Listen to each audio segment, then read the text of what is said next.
Hey guys, how are you doing? This is Zed from Zed Outdoors and I hope you're having an awesome day. So in this video I would like to introduce to you Chris Allen. Chris, how are you doing? Yeah, very well, thank you, Zed. Chris, you may not have seen on video before. He's made a couple of brief appearances on videos we've done quite a while ago when we visited Lee Stoffer, a friend of ours, his woodland. Now, Chris Allen is a very accomplished full-time green woodworker based in the county of Berkshire in Newbury, which is in the south of England. He's a full-time green woodworker. He's a good friend of mine. We've known each other for quite a long time. And I've been waiting, really eager to get him on video, so we've finally got around to it. Now, we're shooting actually two videos on this occasion that I've come to see Chris. In this video that you're watching now, Chris is very kindly going to take time and show you how to make a shrink pot. Now, don't worry, if you don't know what a shrink pot is, we're actually going to look at some examples straight after this clip over here. But I'd just like to say thank you to Chris for taking the time out to kind of record this video. To kind of help you guys out. And the one thing I do want to say with this video is designed to enable you and inspire you, that for you to go out there and attempt this yourself. This is not kind of just watch it and enjoy it, although you're more than happy to do that also. But what Chris is going to do is methodically walk through the entire process from start to finish, so you can end up with a finished article, a finished shrink pot. Now, there are a lot of steps involved in this process, but I don't want that to put you off. So this is a long video, as you can see by the length of this video, but it was necessary in order to cover all the relevant sections in order for you to have nothing left out and for Chris to show his process that he's kind of evolved over time, that is his process that he's kind of used from other people around him, and so what he's showing you is his process that he uses to make a lot of shrink pots and some beautiful work too. So with your kind permission, Chris, what we're going to do now is actually look at some of Chris's work in terms of what a shrink pot is, and we'll get straight into the tutorial where Chris Allen is going to teach you how to carve a shrink pot.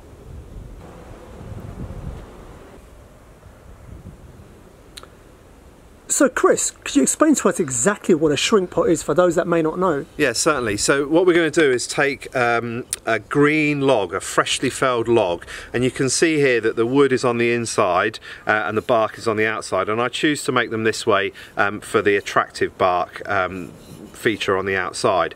But the general principle is we're going to drill some holes, we're going to clear out the rest of the timber to the sidewall, and then we're going to fit a dry oak base into the wet timber in a groove that we'll carve, and then the shrink in the shrink pot name is where the wood seasons, it dries out and the fibres constrict, and the whole thing shrinks onto the base. You can see here there's just a couple of checks which I've filled with epoxy putty. That's kind of inevitable in some pots, but yeah, it's a very traditional way of making a vessel. They've been used for holding water in certain cultures, but these I make with, once they're dry, I fit a lid.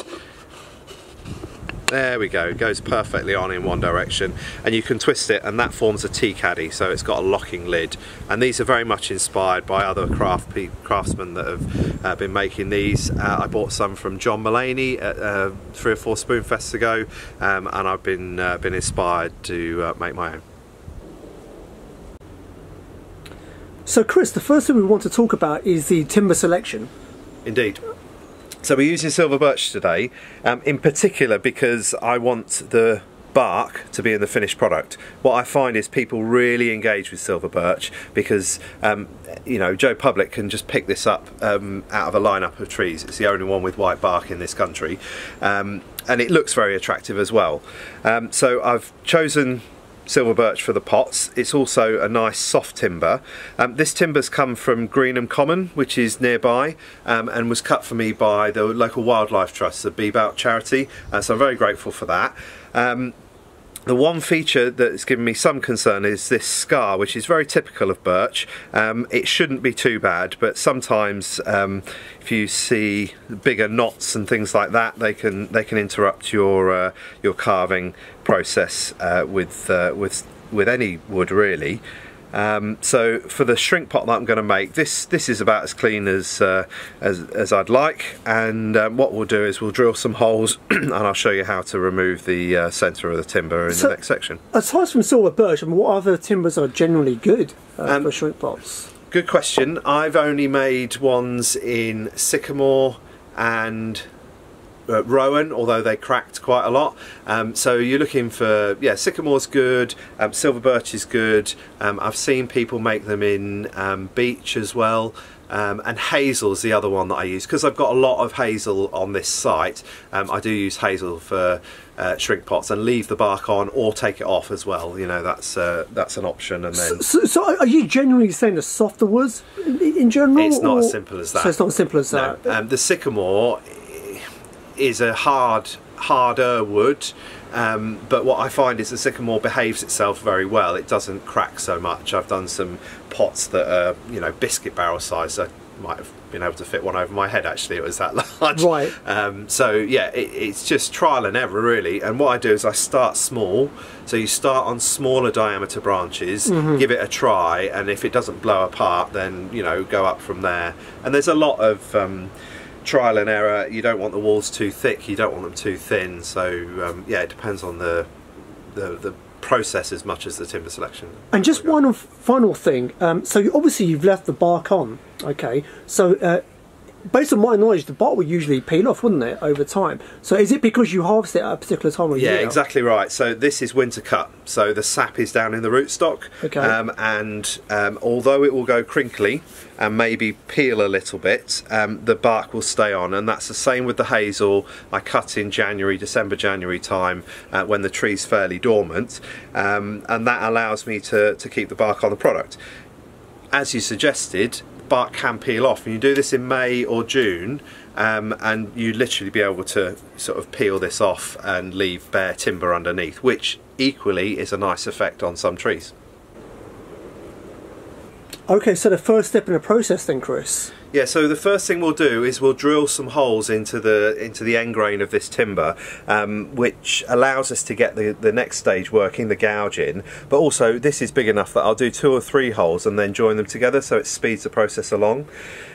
So the auger, the first point of interest is that it has a guard on it, which is just a little bit of oak, which I've cut into section and then drilled into. So if I just unscrew that, you can see here the pattern of the auger and how it locates into the hole. And really the lead screw is crucial to the operation of the auger and the sharpness of the edges. So I always go for edge protection on my augers, and that's just a nice neat little trick for protecting them while they're in your toolkit. Now this auger in particular is what I believe is called a genge pattern. So these wings are curled all the way round, and it's really good for end grain. Now that's a little bit of a happy circumstance. I found this in an antique shop, and it happens to almost have not been used. It's in such good condition, and the lead screw is what drags the wings down into the grain. So if you look at augers in shops, and antique shops in particular, it's the screw that you should look at most, because you can't replace that easily, whereas you can sharpen the wings.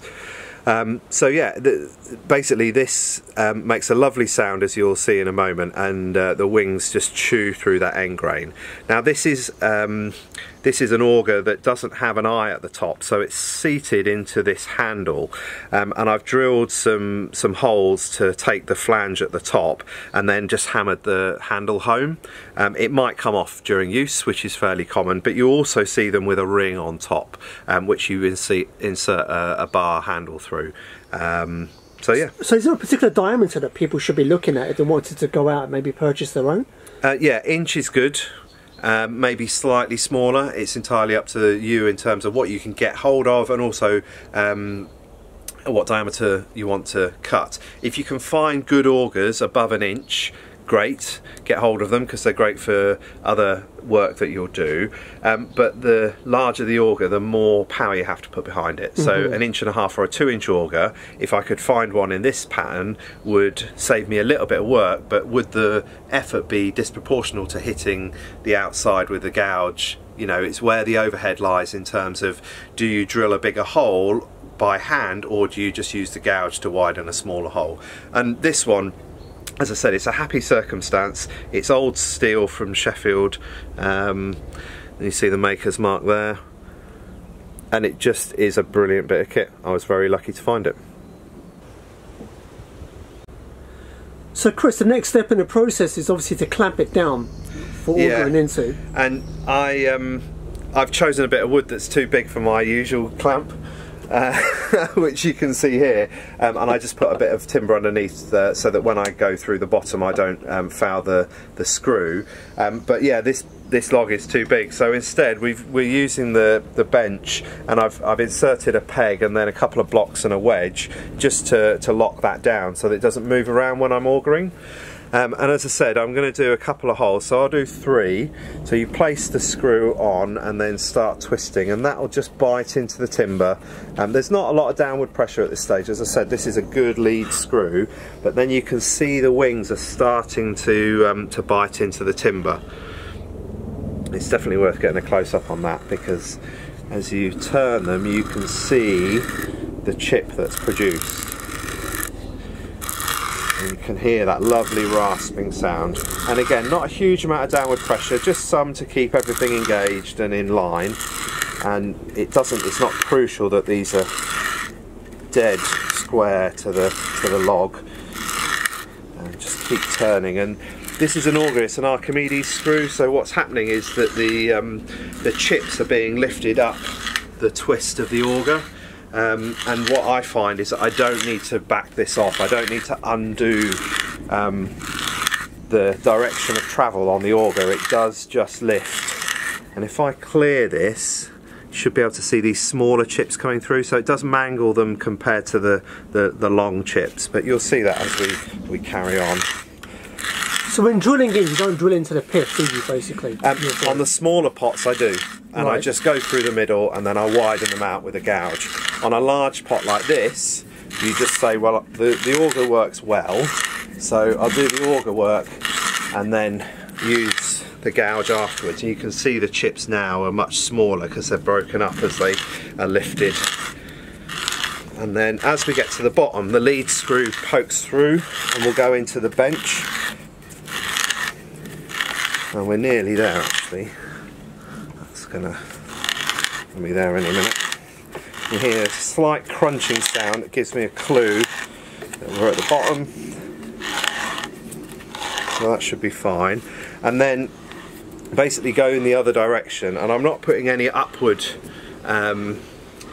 strength onto this because you basically pull the handle off the bar on this auger. But what I do is just hold with one hand and lift up and keep twisting in the reverse direction, and then the auger comes out nicely.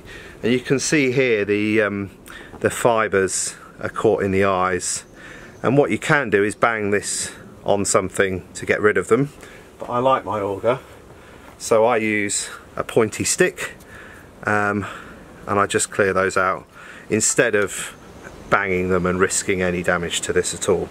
So that's hole number 1. I go in and do another one. Same process. And I like to do these fairly close together so that there's not too much work with the gouge. It's good for your core strength. A lot of twisting of the torso involved.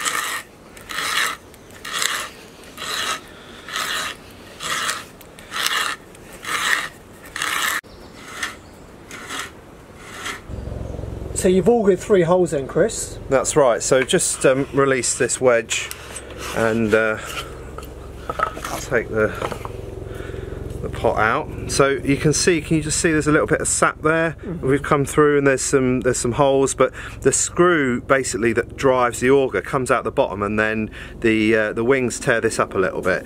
And what I find is using the same pokey stick, I can just smash through, and then I use the end just to break out the last little bit. There we go. And then that stick is used just to clear the hole and gives you a nice clean hole. Do that on the other one.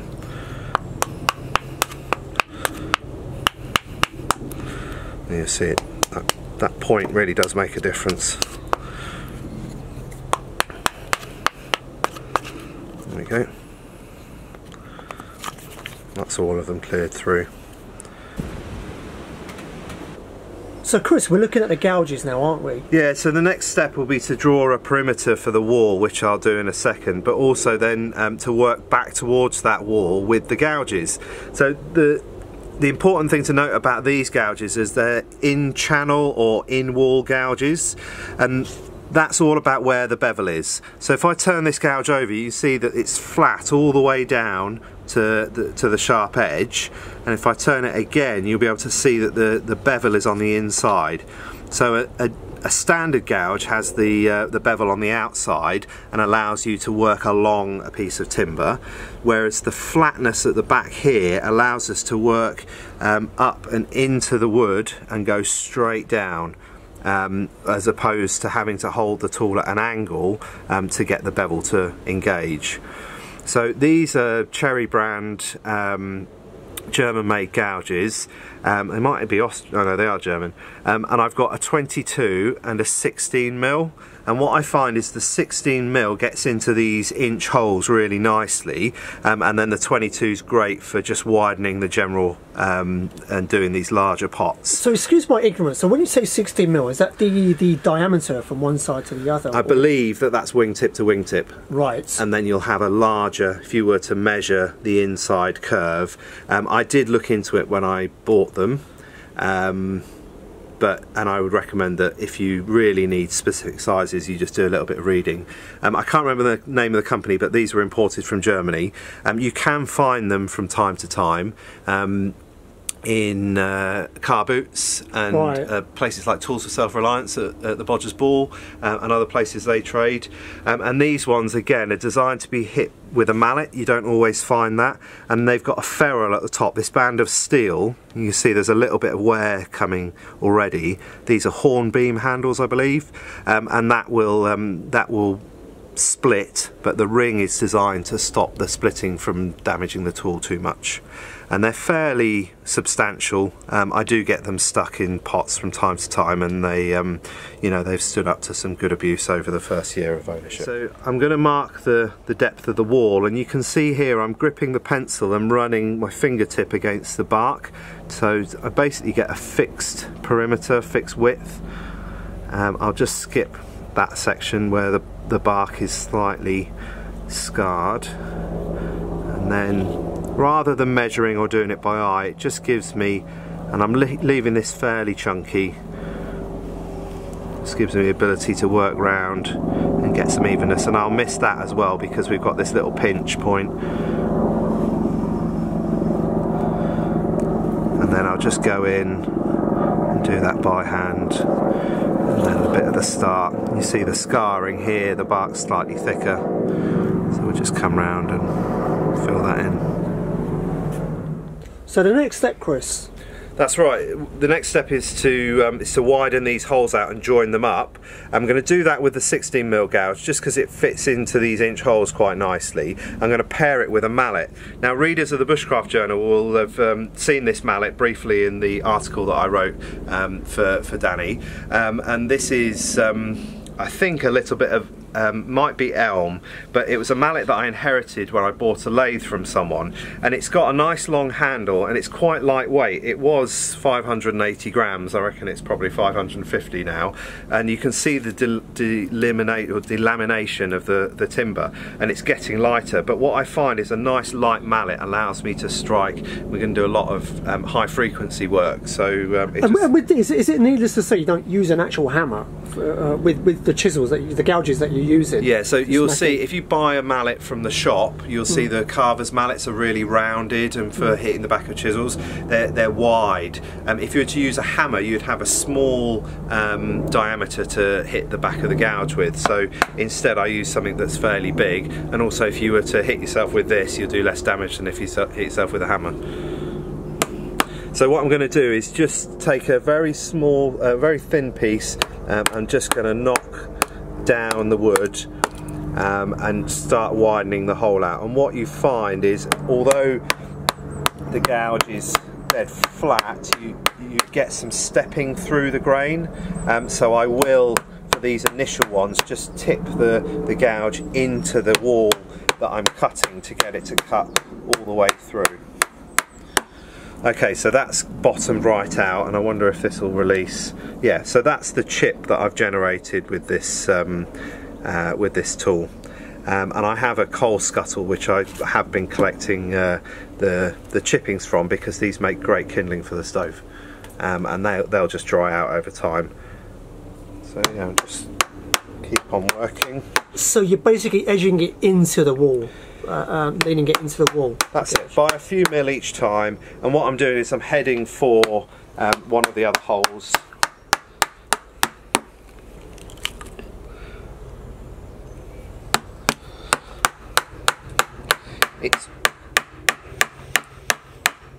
Okay, so that is a little bit too much wood to take. I can feel the resistance there, so before you hammer it all the way home, just release that, and then what I'll do is I'll push down with my hand, because there's nothing worse than getting one of these bound. If you hit it into the wood too much, or if it goes in at a slight angle, you've then got to pull it out. And I have, close your ears if you're squeamish, I have pulled these out and stabbed myself with them before. You know, that muscle memory where you're pulling against something, you can do that with knives and stuff as well.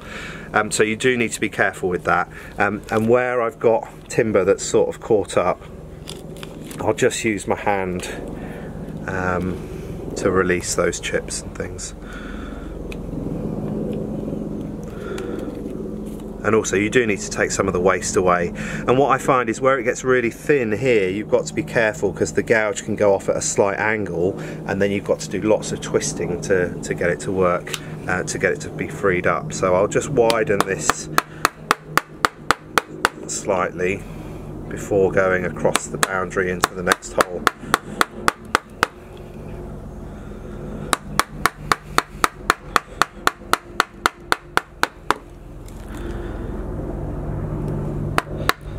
Go. So there you can see I've breached into the next hole, and the whole thing's twisted a little bit, which is fine as a good example, and then you just need to twist the gouge to release it, go back in. It's just a transition zone, and the grain's doing what it wants to. And then I'll just take another nip out of there.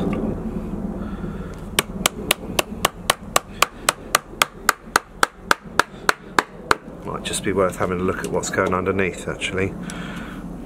So yeah, you can see here that the gouge has only just come through the joining wall, and you see how small this section is compared to how wide it is at the top. That's because the gouge cuts at a slight angle, but we can just twist the gouge and that will come out in a way. So now we do have a gap between the two areas, so still staying tentative, I can now go all the way down, and you see how we're now got a channel, and that breach is complete. So then you can be a little bit more ambitious with the amount of timber you take, because it will release, he says. So, am I right in saying what you're doing, you're very gently easing off the tension within the fibres? So you're kind of controlling the break, basically? Yes. So, if you get that on camera all the way down, you see there's a little bit at the bottom where the gouge has sort of gone in. It steps through that. So, there is a lot of tension in the timber. You're going down the grain, so you're forcing those fibres apart. And you just need to be careful not to bind the tool, but as you'll see, when we work with a larger gouge we can go more quickly. This bit is slightly fiddlier, but it's worth taking the time to persevere on. So you can see the chips are much bigger, because the attachment to the wood is only on the back. So once you get your wedge, the gouge in behind there, as long as you're not taking too much, as you force the wedge in or force the gouge in, that will peel off. And this one's just about to go as well, it's just got a little bit of an attachment.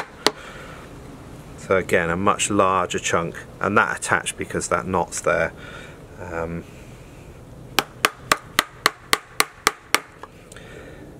then again, same principle, just widen that out. It happens to have run the split across the into the other hole. That one's gone really easily, and you can see now that there's a gap there. I'm going to turn it over, and what I'll do is I'll switch onto the larger gouge, and you'll be able to see that comes off much more quickly because there's no attachment either side or in front, so that piece comes off nice and quickly. And if you want to, you can do more holes, spend time joining together and not knock big lumps out.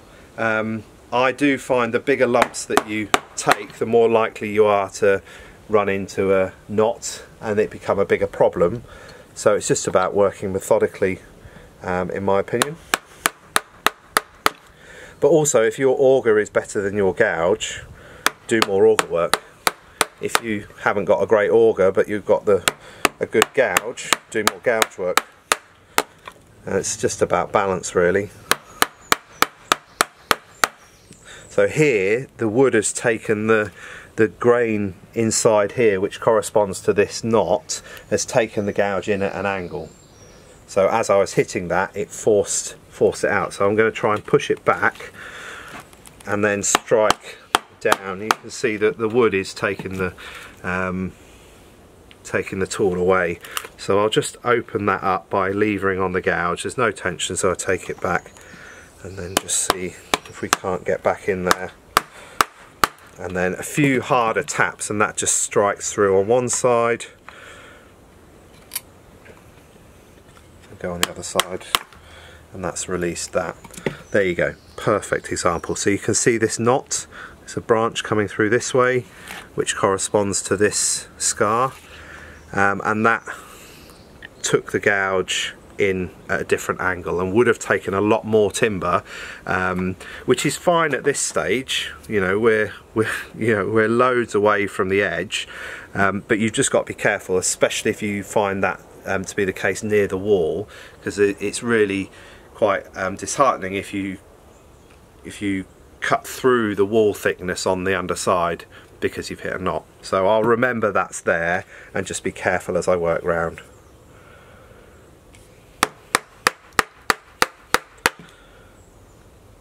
So again, it's about not being too greedy with the gouge and working consistently and easily.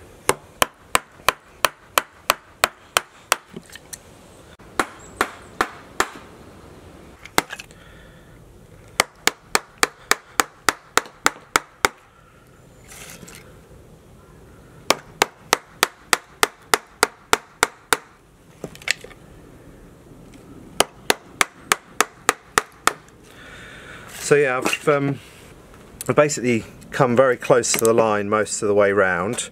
I'm just going to finish off on this side, and what I'm going to do is get fairly close to the line with the gouge, and instead of taking chunks or taking sort of hemisphere cuts, what I'll do is I'll just twist the gouge. Is that obvious? Do you understand what I'm getting at here? So I've just aligned the gouge slightly differently, so that I can get as close. So instead of like that, which would leave a little point here that would need taking off, I've twisted the gouge round. Let's see if I can. So it's like a half a semicircle. Yeah, so it's basically the circle comes closer to the line and you leave the smallest point here, because when we use the hook knife to smooth all that off, it just adds a little bit more work, really. So it's one of those little things that you pick up. It's a nuance that not necessarily everyone will think of straight away, but it's worth sharing. It's a reoccurring theme. It's like we were talking earlier about, if your auger is really good, do lots of holes. If your gouge is really good, do one hole and lots of augering. It's about the balance, it's about where that overhead lies, and I know through personal experience and making tens and tens of these that the hook knife can be quite hard work. So we just spend a bit more time on the gouge, doing these little sections that make a difference into the next process. And you find that in all walks of life. So yeah, that's pretty much where I want to be. Just a little bit there, but I'll ignore that. And then if we turn it over, you can see that the wall is actually much chunkier this side, and that's because the gouge is sort of forced away from the wall. So I'll just do a little bit of clearing up. I'm not going to draw this, I'm just going to knock a few little bits off, and you can see if you look inside how the gouge steps through the grain and means that I'm not going to cut back into the wall that I've come fairly close to on the top side. So it's just about removing a bit of timber that will be harder to work with the hook, cleaning that up.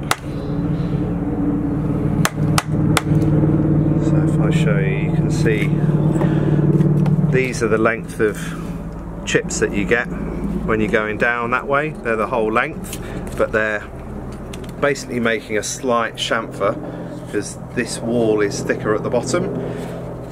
I turn it around and you can see the chips that we're making here are much thinner because of the way the gouge works. So it's just about understanding how the timber's going to work.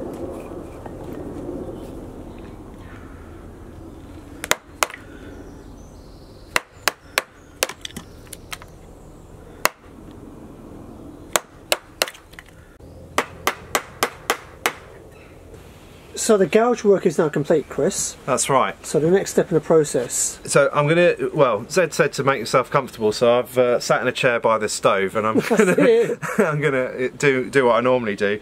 And so yeah, what I'm going to do is I'm going to take a left-handed hook knife. So that's where, as a right-hander, you hold it with the bend up and the blades on the right. And the reason I've chosen that, it seems to work the best, is that it allows me to push the blade around the inside of the pot. And I'm not making a fashion statement, I've just tied a bandana around my wrist so that I can run that against the side of the pot, because what I've found in the past is you get a big blister here. So if I start working, hopefully all that will become a bit more obvious. So you're pushing away from you using this particular... I'm pushing round like that, so I'm actually pushing into my hand, but and supporting the pot, but the wall is in the way. It's quite a safe way of working, and then holding the pot up on my chest like that. And once you get rid of the ridges, you can see, I mean, this tool is particularly nice. It's a hollow grind on the inside and a nice smooth bevel on the outside. It's actually leaving, it's got a little nick in it somewhere, it's leaving a mark, but that'll be okay. And so these are the ridges that I talked to you about, where we did that little nuance with the gouge. They're just a little bit harder to get through, but that's okay. You can see here the friction on my wrist. You could in theory clamp this and work on with a longer handle tool, but you've seen the setup in the workshop. For me this works nicely.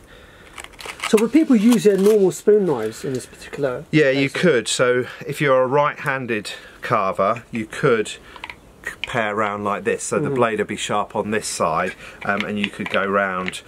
What you need to get is make sure that you've got the right sort of diameter. If you're going to make smaller pots, which you might start out making, you might find if you've got a roughing hook, it won't reach as far, that sort of thing. So just do what you can, go with what works, and if you've got a few spoon knives, just try them out, see what works best. I do have a right-handed hook which you can use to come the other way. I find this finishing pattern, which has got a long section and then a tighter curve, really helps.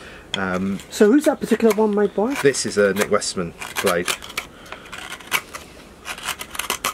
And as a result, it's a trademark. It needs a little bit of a polish, but he's got a blended bevel which really helps the tool turn, and is adding to the work that I'm doing here. And you can see the chips that are coming off are fairly substantial for a hook tool, and what you're doing is coming sideways through the grain, so it's a cross grain cut, which is what this tool's designed to do.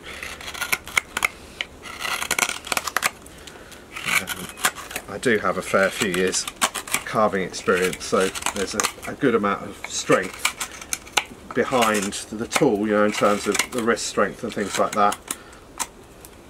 I've just come into quite a thick bit here, so I'm going to push downwards to get that sort of diagonal cut. You see the difference? So instead of dragging sideways, you're cutting slightly diagonally downwards. Just be careful there. Will the straight knife work in this particular instance, or no? You need something with a bit of curvature. The curvature really helps. I think on a smaller diameter, or if you're not so fussed about getting a really smooth finish, I think the straight knife would step and it would leave little chatters through the work. And I'm sure, you know, you could, if you make Mokatogan style blades, you could work sort of in that style as well. I was saying to you earlier, you know, I have these. This tool wasn't purchased for this job. It's in the carving kit, and it just happens to work really well. And I've bought another one of these blades so that I can put it on a slightly different handle. I'd like a slightly longer handle for this application of using the tool. So here you can see I've gone so far down, and I'm just reaching slightly further down, and that's for me where this part of the blade comes in, the curvier part of the blade. Then you see how the chips are slightly smaller. I'm just reaching to about halfway, and that extra curvature just acts like a bit of a gouge and gets into the areas. And then there's a lot of wrist twisting going on, where this is the little pinch that we looked at earlier, and you just need to follow the wood round.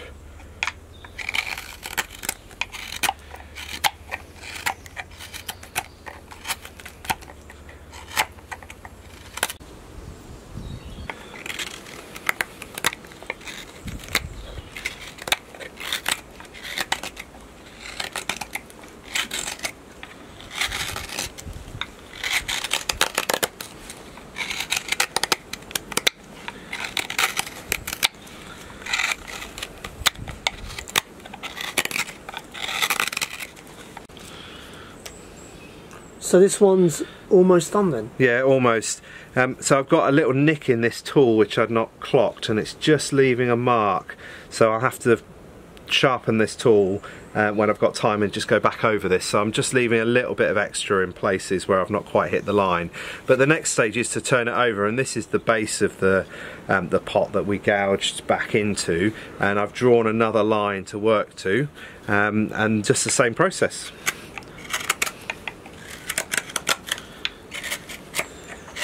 So with this, as with everything, it's about bracing, about safe technique. Yeah, so safety wise, as far as I'm concerned, my hand is behind the wood. I'm twisting, I'm not, even if I was pushing, you know, my hand is very safe where that's being held, and then I'd have to come right out of the work to get myself, and the focus is sideways. It's about wristiness, and I'm using my shoulder, dropping my shoulder a little bit to twist round, and then yeah, bracing as well. I'm working on my leg. I'm bracing against my body, and I'm sort of at the end of my range of movement. I'm not starting up here and pushing all the way through, which would allow some slippage potential. So I finished the cut. I'd have to then sort of move my whole body round to make that go further. And you might notice, I tend not to notice it myself, but I'm moving the wood quite a lot. I'm looking forward to reviewing that on the video actually. And just working towards the line.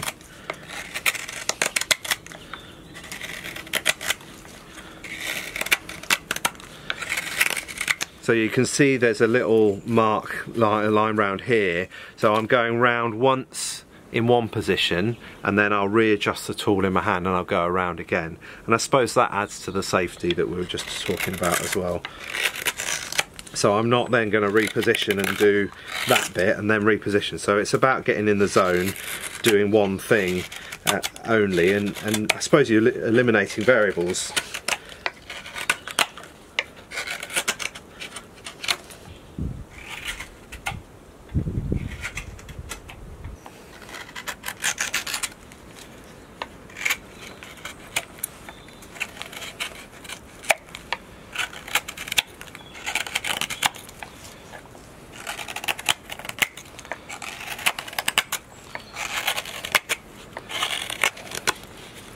getting a good shot of that. You see where the clefts are, the gouge marks are left. So the second phase is literally just a little bit of a shift of the tool in the hand, and then I can go through and work that section.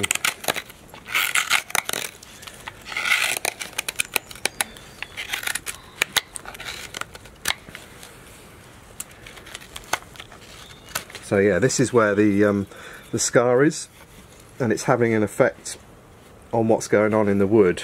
So I'll skirt over that and then look at it in the final finishing and see if it needs any more work.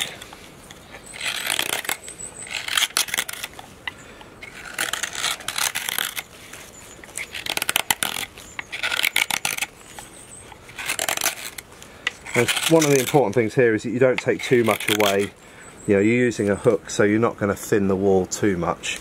And again, if you can see, there's just one ridge line left now. You just go around and take that out. So these items are going to be used for food contact. I anticipate this will be filled with sugar or coffee or tea bags. So I like just to get that knife finish. Nothing wrong if you wanted to sand these. You can't get the finish as smooth as you want. But it's worth paying attention to the bit that's going to be in contact with food. So it's nice and smooth. Just less places for particles to get stuck into.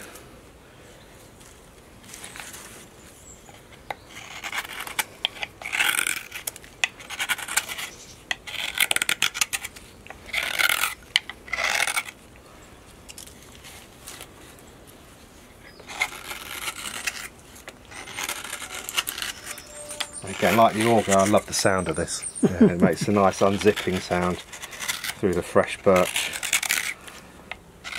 And this has been down 8 weeks, left in length. It's still got a lot of moisture in it.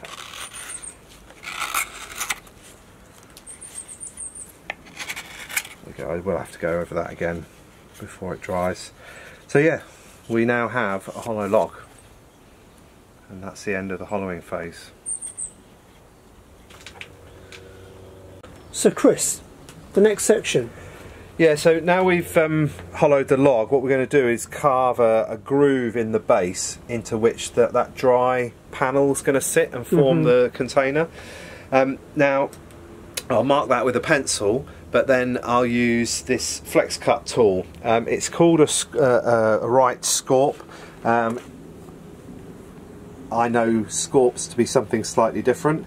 Our mutual friend Lee makes a brilliant one, but this flex cut tool is a tip that I got from watching John Mulaney's videos, and it just makes a groove, and it takes a lot of hassle out of the process. So from a production point of view, which is my main concern, it's ideal. You run it round once. If it's not deep enough, you run it round again. I think it was about 30 quid. They're widely available, and it's something that people ask quite a lot about with shrink pots. You've got the part number there, and it's the 5mm, not the 8mm. If you got a... So 5mm, okay. Yep. So yeah, good bit of kit, and if you want to, you can do it with a knife tip, but that's not the method I use. I saw John doing it. I bought the tool, and that's the only method that I use for production now. Perfect. So here you're marking off now where you're going to cut. That's right, so we're going to mark out where the groove's going to be, and using the same technique or a similar technique to where we measured the perimeter, I want a fixed depth. So I'll put a mark in, that looks about right for the base, and then I'll just grip and use the fingertip on the base just to control the depth of the pencil all the way round, rotating the work. So what would you say it is, about 5mm roughly going in? Yeah, 5-6mm, something like that. And I'm just, because I've done this several times, and what I'll do is I'll have a chamfered base, so the edge of the base will fit into this groove, but there'll be a portion in the centre that will be thicker, and I find that just helps stop the wood from warping. If it's dead flat all the way across, it can soak up moisture and bend. So yeah, you'll see that later in the process, and I'm just going to do another line which gives me the the width of the channel that I'm going to cut with the scorp tool that we just looked at.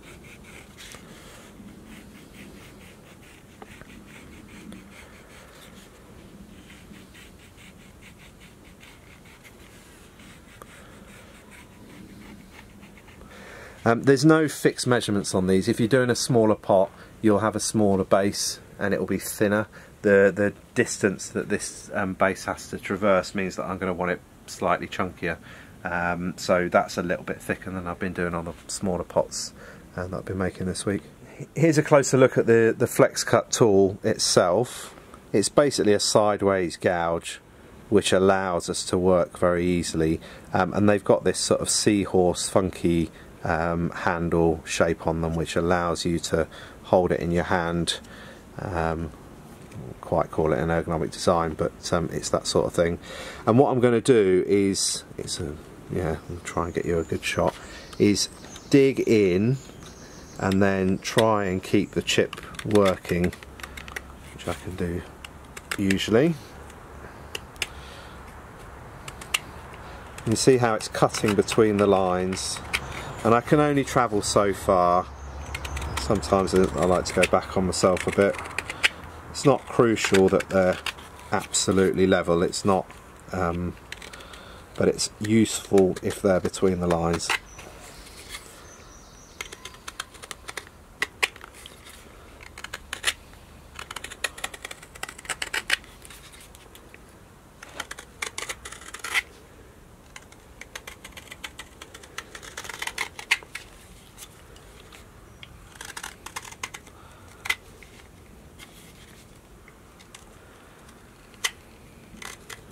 And the same thing again, you're rolling your wrists, aren't you? Yes, yeah, so the safety factor here is I'm not pulling onto my thumb. I'm not adding power with my arm, so I can't get myself. I'm closing my fist and rolling my wrist effectively.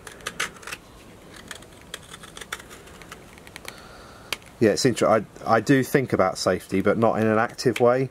So to have you ask those questions just is interesting to make me think a little bit closer. You kind of work instinctively. You do that, when you're driving and things as well. No, not when I'm driving. Is it not? I drive in London, mate. Oh, okay. That goes out the window. But it's the familiarity with your process, whichever that might be. And I was thinking, the tree surgeon guys that are here yesterday, you do have to think, but a lot of it is reflex and instinct and self-preservation. I make a living with my hands, so I'm always looking or doing things that are fairly safe. I suppose it's that complacency potentially which should get you into trouble, isn't it? So I've been round once and I'm just going round again to make the groove slightly deeper than you can cut initially. Can you see, I don't know if the camera will pick it up, you've just got a little bit of tearing there. If you go too deep with this tool and the edge catches, it just releases the fibres and can be a bit messy. I will go back over this with a knife once the base is in. And you can chamfer this lower edge if you want to. So yeah, that's all the way round twice now. And the gap, the distance is only 2 mil, perhaps 3 mil in places. What we're going to do is insert the base from this side, then the channel will allow the base to be quite loose, which gives the space that the wood needs as it shrinks. So each of these growth rings is like a circle of wood. That circle is going to get smaller as the cells and the fibres shrink and lose their moisture, so it's going to basically pinch onto the base and shrink on, which is the whole shrink pot terminology. So Chris, now that we've finished carving a groove, what's the next step? So we're going to make the base now, and this is a piece of oak. I make these on a bandsaw. It's bone dry timber, and what we're going to do is basically pop the pot onto the wood and then draw around the inside of the pot, and this is where the propelling pencil helps. Just one quick question before you do that. So the base you've got an oak. So for the guys watching, people watching, what are the kind of different timbers they can use? I mean, can they source something from the local DIY store? Yeah, so I use oak because it's nice and strong. You could break up a bit of furniture, second-hand furniture, something like that. You kind of want to avoid pine, so really it's about what you can get hold of. I did see a video of someone who sawed off the end of the log that he was making a shrink pot from and then used that to make the base. Whereas this is in the grain is along the plank, his was in the round, and I don't know how the cracking would work, but that seemed like a nice idea. But ideally you want something basically that's a strong wood, avoiding pine. One of the hardwoods is ideal. You know, if you can buy cheap second-hand furniture, mahogany, that sort of thing would be even better. And I suppose buying it in thin planks is a key factor as well. If you can find someone that can plank to 7-8 mil, something like that would be ideal. Excellent. So yeah, I have the luxury of a propelling pencil, and I've propelled the lead, and that just allows me to go in at a slight angle and mark out the inside perimeter of the pot, which I'll do all the way around, and that will give me a line to work to that's the same as the inside of the pot. So when I cut that out, I'll be fairly generous with the line, because remember, the depth of the groove will allow the base to fit in. So you could go over that with a marker pen maybe, and then go to the outside line of the marker. I just have to remember to leave a little bit extra on, and then it's a tight fit. You hammer it home and it pops into the channel, but then you've got the balance between fitting into the channel and it being too tight. If it's too tight, as it shrinks, the pot will potentially split.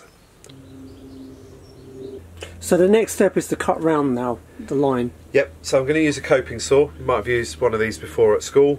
They're great for tight curves and things like that, and they're in a frame that allows you to cut quite deep or quite a distance into a plank. I'm going to use a vise. You could do this on the edge of a table or a flat surface. I have a vise handy, so it makes sense to use it. And just remembering that we're going to leave a little bit extra, I tend to cut downwards a little way, and then that allows me to get the saw working in quite quickly. So you're going outside the line just slightly? Yeah, I'm going to tidy this up with a knife. Maybe I could go a little bit closer, but I prefer to work fairly quickly with the saw. Bit close there. You see, it is easy to wander in.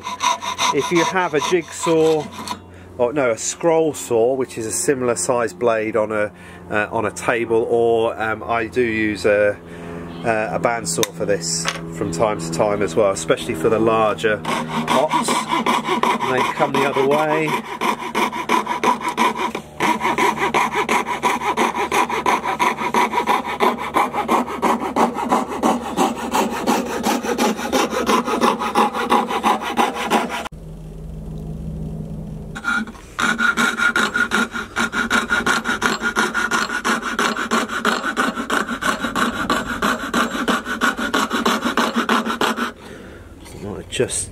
Just missed the line, but come very close to it there.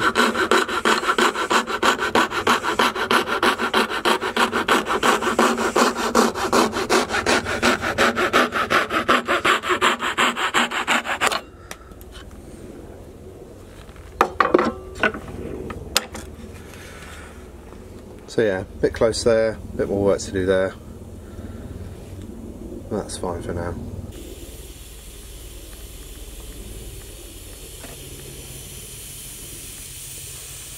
So Chris, now that's all sawn? Yep, so that's the initial rough sawing, and I'm going to use that depth gauge technique that we've talked about at several stages to use the flat surface here as a reference and go all the way around. It's fairly rough at this stage because I'm going to hit this with an axe. Can also use a disc sander to do the chamfering. So that's for the edge of the rim, and then very roughly just going to go round. That gives me an area to leave inside and an area to chamfer, and it just helps me to work consistently, like so. So the idea is that you cut off a bit between the lines and you get a diagonal as a result. So now for the axe work. Yeah, so the axe in kiln dried or very dry wood can shatter. It can cause a lot of splits, so you have to be fairly careful and very mindful of the grain direction. So what I'm going to do, if you see the flecks in the timber are running up and down like that, I'm going to start by cutting off the edge across here. This is a Gransford Brooks Wildlife hatchet. It's a really nice little axe. I rate it highly for spoon work and all sorts of things. And I'm just going to see how we get on. And you can hear how high a tone that is. It's really quite a slappy sound. And it's quite a slow process as well, but leaves a nice smooth finish. I'm going to tidy this up with a knife, and a wood carving knife in dry timber can take a while, so I'm going to persevere and work quite slowly with the axe here. And accuracy is the key. One of the things I'm trying not to do is overstrike and land the axe up here, because then you need to start the chamfer again. But you can see by cutting between those two lines you get a diagonal, and I've got those lines roughly equidistant all the way round, so you get an even chamfer all the way round. And then I'll just twist the wood and come at the grain from a slightly different angle, but as close to going down it as possible. And then again, slightly different technique, just so I'm coming down the grain again and not dead across it.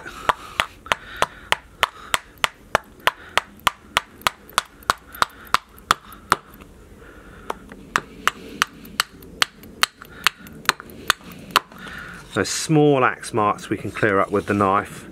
Any fissures are harder to do so. So then here we've got to come across the grain at some point, but before we do I'll repeat the process and start again with the easiest, most controlled cuts. And that's come very close to the line, but then I'll work back up .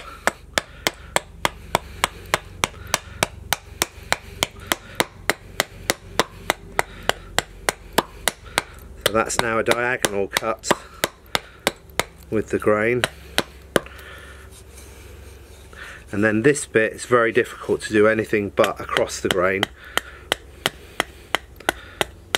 And the reason that's important is that it can tear more easily and you're more likely to get big splits. So I'll just rock to get a slightly more diagonal cut on each side and minimise the amount of cross grain slicing in this dry wood.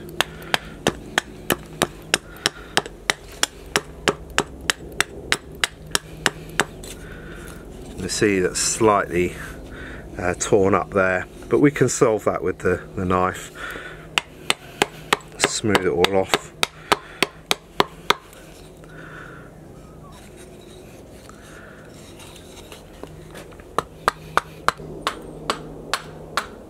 So Chris, now that the axe work is complete, yeah, having added this chamfer with the axe, I'm going to tidy everything up with a straight knife. This is a Mora 106. Really rate this knife. I was quite often just go to my teaching box and pick out a sharp one for when I want to just get on and do some carving without having to worry about how sharp my normal knife is.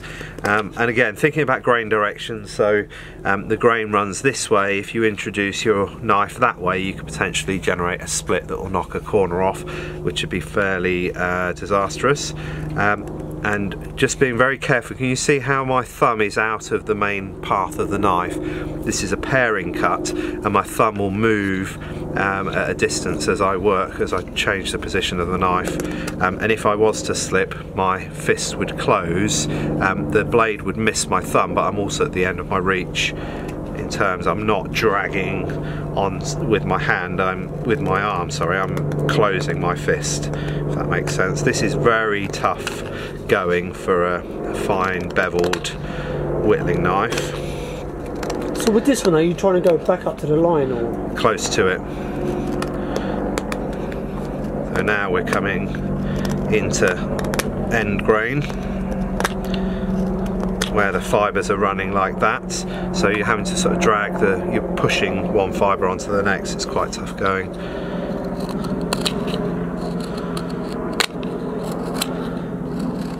When I've got lots of these, I will take them to a sanding wheel just to speed the process up. I'll just go back over that a little bit.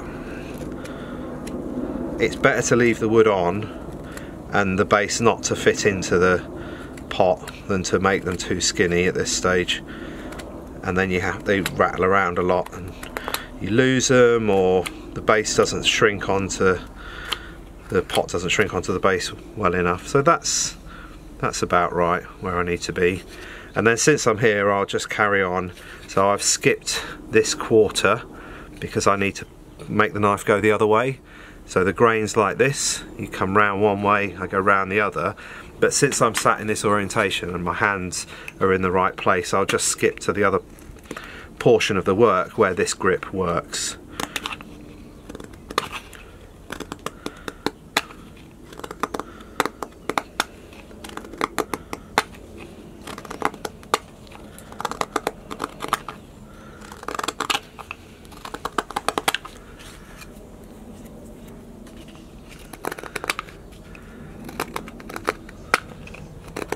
And again, it's a balance between how skinny you make this bit and how much of the hard carving you've got to do. If you have access to a sanding wheel and you don't mind using powered kit, I don't mind for production work so much, it's a good time to get your dust mask on.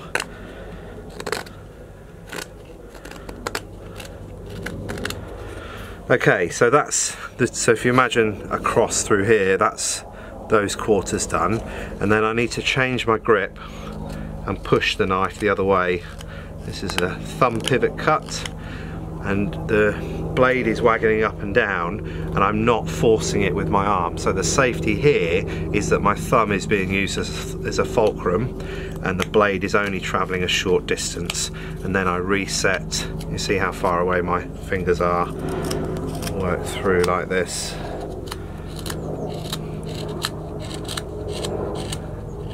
and then the angle has changed as I've moved round.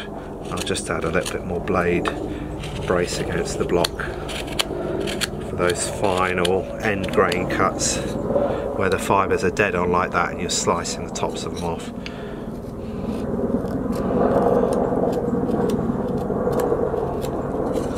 Okay. And then this is the final quarter that needs doing. Same principle.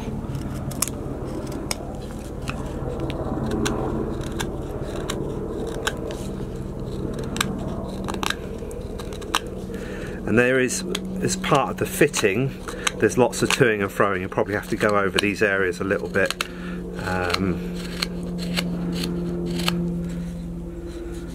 To refine them. So it's just about consistency at this stage.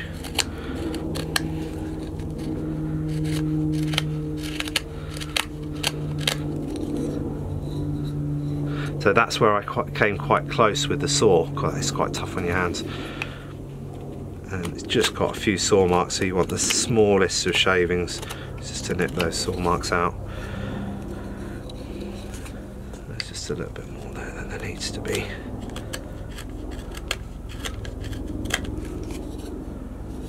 So yeah, we'll offer that up and see how we get on, and then I'll clean the chamfer up on the back and go for the fitting.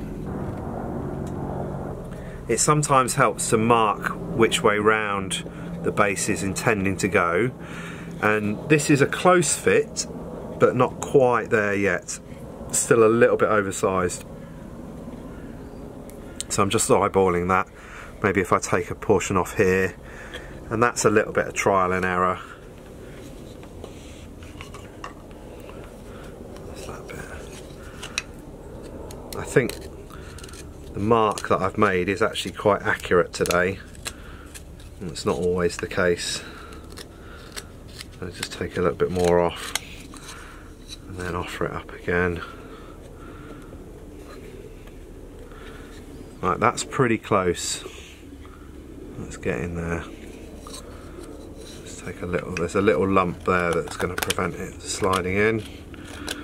So once you get it past this initial rim, it will click into the groove, and then it'll be okay. So yeah, that perimeter is fairly good. We can refine it further in a moment.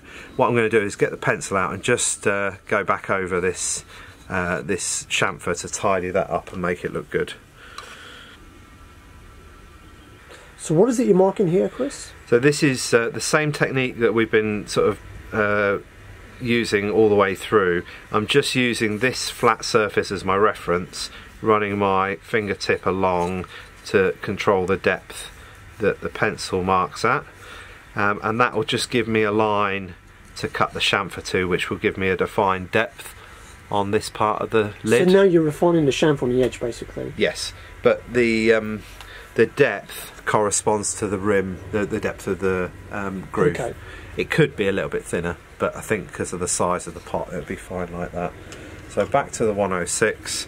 Thinking about grain direction again, so the grain is running up and down this way, so I'll work in quarters. You do need to be a bit more careful now, so there's a potential to slip and catch your fingers.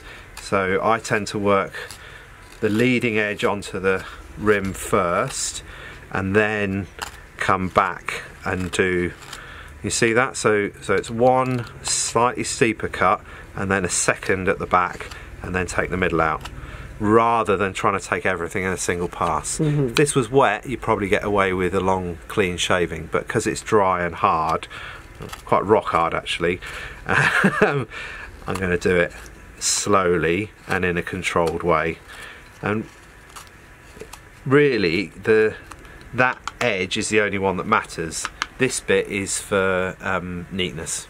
And you know, if you're going to take pride in something you do, you take care of the back of the bit that people have to make an effort to look at, as much as you do the bit that's on show, in my opinion. So yeah, that is, my finger is at risk. This finger, if I slip badly, could get cut. But I'm mitigating the risk by working gently and in a controlled, slow way. What I ought to do is build myself a dumbhead shave horse, like a nodding donkey style, and just do all this with a draw knife. Be a lot more easier and quicker. But then you've got to factor in the time spent making the horse, which I don't have, unfortunately.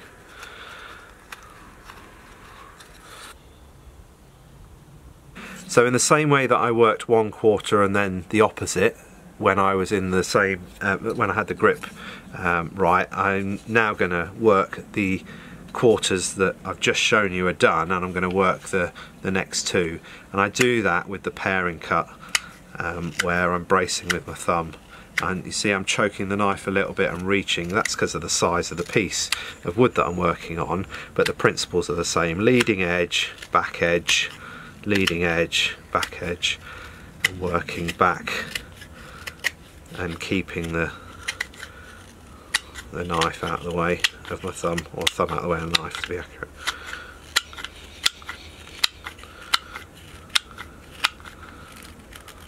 Yeah, and that's relatively good. I'll just do a little bit more.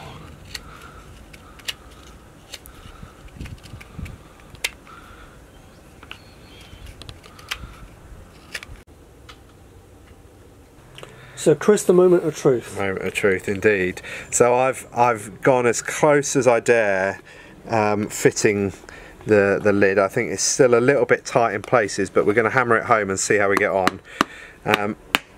You can do this with the back of your knife, but I prefer a rubber mallet. There we go. So it's a little bit tight, but now you can see, look, no hands.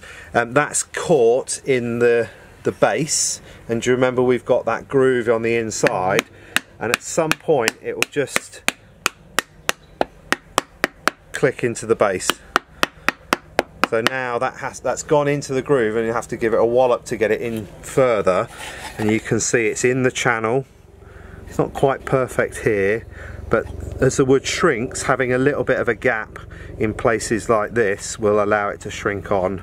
And if you've not got the orientation right, that can be an issue as well. So that's where hammering it through this this initial area here, and look, you've got a little bit of torn grain, so that's an indicator that the base was too tight by a fraction, but only a fraction. There is a risk that the groove is not deep enough. It can shrink too much. If your wall is really thick, it can shrink on and then it will crack. But it's a lot of trial and error, a lot of fun to be had. And you can look at other makers. Some people put a chamfer around the rim, which allows the base to go in a little bit more. And actually, seeing this, I perhaps do that myself, put that into my process. But I do chamfer the inside once it's all dry anyway, so I'll get rid of that. But maybe I could put it in to start with. So there's lots of different ways to do this in the subtle nuances. But that's essentially the principle, is that you get the base into the groove that you've made, and that is a shrink pot. As you saw at the start of the video, I had ones with lids, or one with a lid on. I really like putting the lids on because it just adds so much usefulness that you can get out of the actual vessel itself. So if we were to make the lid now, what would happen is that the insert of the lid would get pinched in the pot, and you would have a box that you can't open. So what I have to do is dry this down for at least a couple of weeks, and what you can do is weigh them. If you weigh this, it has a certain weight at this stage. As the moisture evaporates from within the grain, it loses weight, and you can keep weighing them. Some people microwave them to boil the moisture and get that off. There's a lot of jeopardy in that, and you have to do it in short bursts with cooling times in between, but that's a good way of doing it quickly. But once it stops losing weight, that means the moisture's all come out and it's bone dry. I've done that with axe handles to good effect as well, actually. And then once it is dry, we'll come along, similar principle, but using transfer paper. And what I do then is have an imprint of this part of the wall. You can saw a little bit off the top, and that will give you a perimeter to work to. And I like the outside to be flush with the lid, and the inside ever so slightly smaller, so when you twist them and then when you glue them together, you align them up so that the outside, once it's locked, is flush, and the inside is slightly off, and that's what causes it to lock. With the drying, are there any tips in terms of the actual drying? If you were to just leave it out, is it in a cool place? Is it? It's trial and error. What I've found, I don't have any heating, active heating in my hallway on the stairs.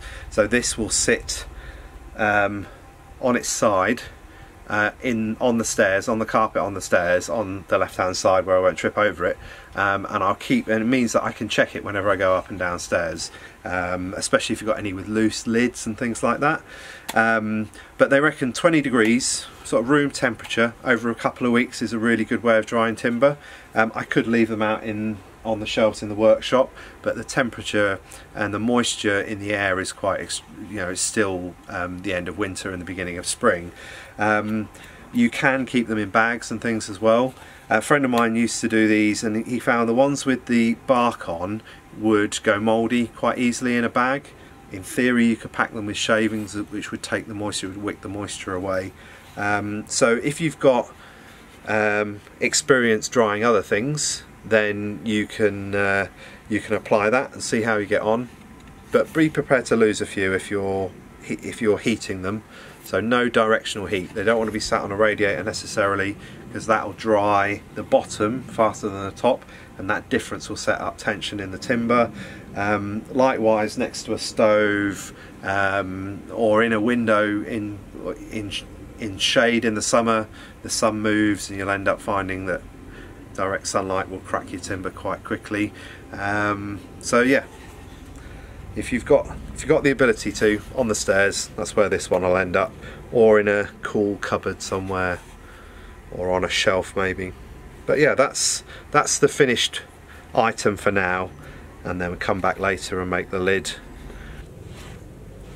So Chris, obviously this is one you've made before with the lid. That's right, here's one I made earlier, as they say, and the idea is that, I was just mentioning before, that the outside of the lid is flush with the outside of the pot, whereas the inside fits in one way, and then as you twist it, it locks off. I've also turned a finial, little ball finial, which goes into a hole. So you've got three pieces here. You've got the insert, a piece for the lid which is shaped, and then the ball. So assuming you can turn a ball on a post or carve a post and a nice little lump of something pretty, what you need to do is then work out how you're going to make these. Now I do make these on a bandsaw and a sanding disc. You'll be able to see they're chamfered. They are hand chamfered with a knife around the edges. But marking them out is quite tricky. Now I use a technique of using transfer paper onto a carry mat, you know, the sort of yoga mat style foam closed cell mats, and what I do is I put the transfer paper onto that mat, and then I push the finished pot down onto the transfer paper, which leaves a mark, and then on the planks, very similar to the planks that we use for the base, they're just sort of cut thin on the bandsaw. You then trace over the mark left by the rim of the pot, which puts a mark onto the wood. Then that gives you something to aim at for cutting the tops. Then they're shaped. I cut a chamfer and sand that back, so it gives you an inner and an outer piece. What's going on here is that the inner piece has to be offset from the top of the lid, so that when you twist it in one direction, it gets you to that equalness of the flushness that we're talking about. So what I have to do is take this base, insert it in without the lid on, and then twist it so it locks. Then I use the glue on top and I add the lid and orientate it so the flushness works. Then when that's all dry, you take it off, so then the insert finds its mark where it's loose, and then when you twist it, the lid is in the correct orientation for the pot. I understand. Good. It's quite complicated. It's hard to show without actually doing it on one of these. And prior to gluing them together, what I've done is drilled the hole for the finial, and then I put the finial in afterwards, because what you don't want to have to do is put the finial in and then cut the base or anything like that. So I add it when the two layers are sandwiched together, and then if the post that goes into the lid is too tall, you can easily take it out at this stage before you've glued it and saw a little bit off, and then pop it back until it's flush, and a little bit of super glue to keep those in the top. A few more details that are worth just looking at since we're going in depth. You might just be able to see there's a chamfer around the outside here, and that's just pared round with a knife. There are also some cracks on the inside. This is one that cracked a little bit worse than I would have liked, so it ended up as a gift rather than one for sale. But there's also that corresponding chamfer on the bottom, which, if you remember, we spoke about a moment ago. This crushed grain will be picked out with a knife, which actually gives you a nice chamfer. And then additionally, at the edge, the top and bottom on the bark side, very shallow chamfer. If you have a very aggressive or 90-degree edge, it's more likely to take a dent or have a problem.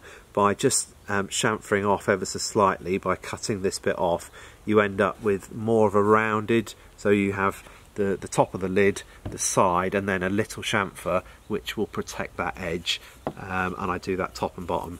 And it bounces light slightly differently, so it's really subtle, but it looks slightly better. And then as you feel with your fingers, you won't feel the real sharpness, and it just feels that little bit softer, and it adds a little bit to the tactileness of the product.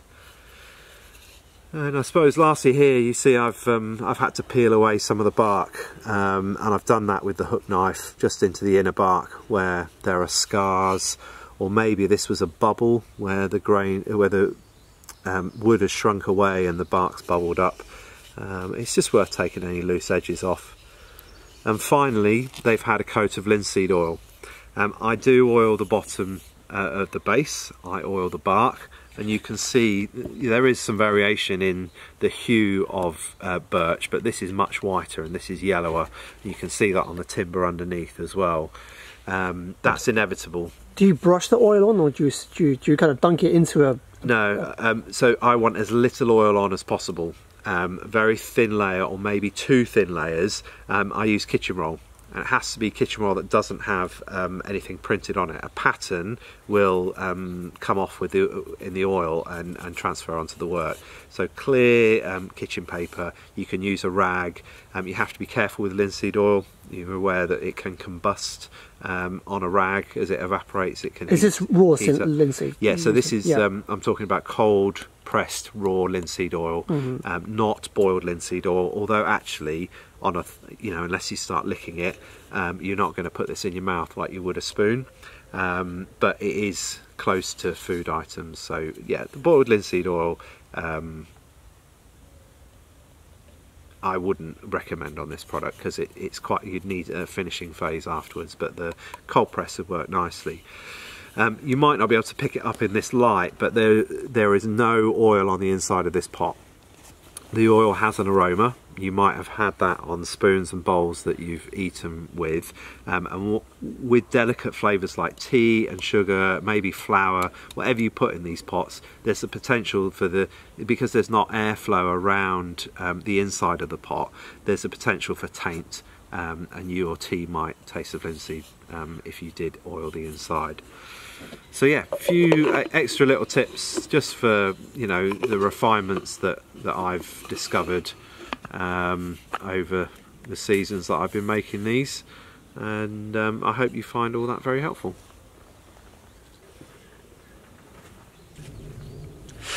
Sitting comfortably? Yes. Good. Perched up on your carving horse. Excellent. So there you go, guys. That is a wrap for this video. Chris, thank you so much. You're welcome, Ted. An absolute trooper, man. Powered through that. Yeah. So there you go, guys. As we said in the beginning of this video, this tutorial is designed to show you all the steps and nuances along the way. Then hopefully you're inspired to attempt this yourself. Now, needless to say, down below I'm going to put a link to the following. I'm going to put a link to Chris's Instagram profile, his Facebook fan page, and his website. There's one thing I do want to ask of you, and I don't ask much from you guys when you're watching these videos. Chris is a full-time green woodworker. He usually charges to kind of teach things like this, so he's very, very kindly allowed me to give me permission to record this for you guys to learn. So all I ask from you is, if you gained any value from this whatsoever, even from an entertainment point of view, the only thing I ask from you is you go and check out Chris on his social media and give him a follow. And that's the least we can do, just to say thank you. So I will put the links to that down below. Chris is very active, very helpful also. If you have any questions or queries, you can hit Chris up. He'd be more than happy to help out. And also, if you do give this a go, which we really hope you do, in whatever shape or form, however it goes for you, please do tag us on social media. We would love to see how you get on with it. Loads of videos I've done before with other guys, with other green woodworkers. Even to this day, we keep getting tagged with the makers to say, oh, I attempted this, I attempted that. So it's the same with the shrink pots, no matter how it goes for you, please do tag us in there. And like I said, please do go and check out Chris on social media. If you have any questions or queries, do let him know. He'd be more than happy to help out. Like I said, he does this full time. He does teach in person. He sells a lot of his wares in markets, but also starting to sell online as well. So you can check out a lot more of the work that he's doing. Also, another thing to stress is that this is Chris's technique that he's developed. So he's not saying this is the only way. Is that correct? No, very much so, yeah. So like we were talking about with the hook knife, that works for me. That knife was in my kit and it just happens to be perfect for the job, but it's no way the only thing you can use. I haven't done it today, but wouldn't mind trying out a straight knife. Just in answer to your question, is would a straight knife work? Probably not. Maybe. I've got a decent bit of kit that will work, so I'll give that a try, and likewise if the guys give it a try as well, then you just find out what works. So use what you can, don't get put off. Obviously there are, there were 2 or 3 kind of speciality tools like the gouges and auger, etc., but don't kind of let that put you off. You don't need loads and loads of kit to kind of work on this model. This is the first time I've actually seen a process from start to finish, so I'm looking forward to attempting this myself as well. So there you go, guys. We hope you enjoyed this tutorial. Like I said, the links are down below to Chris's social media. It would mean the world to me as a way of saying thank you. So go and check that out. If you have any questions or feedback, let us know in the comments below. And hope you enjoyed the video. And as always, I hope whatever you're doing, you have a blessed day, a blessed week ahead. From Chris and myself, Z Outdoors. Peace out. Peace out.